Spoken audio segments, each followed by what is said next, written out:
Ok. Jā, labi.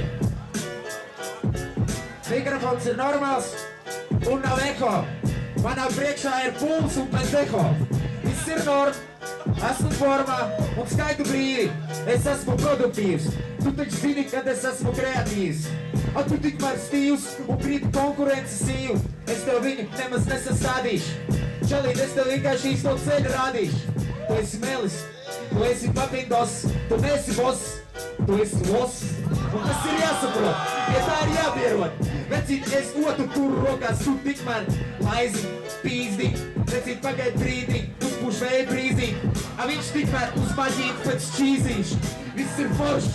Tev noteikti ir akuienās spēles, man es varētu palielīties, kokaīns un porš. Tā jau īstenībā nav, tu man reizēm vienkārši atraisīties neatļauj, bet es tā kā piemēram ahuns tevi neapskauju. Tu taču dari to, jo tu taču vari to, un tu taču zini, kad es visu varu to apstrādāšu. Tu taču zini, kad es nākšu, un ja es nāku strītiniekā, tad tu lieki būt. Vispār vārdu par to, kurš ko kustin. Es tikmēr izgāju ārā uztin, kamēr tu ar saviem čomiem atkal radīji savus baumas. Vienkārši vecīt, to man liekas ir morāla trauma. Es nezinu, kas tā ir, es nezinu, ka...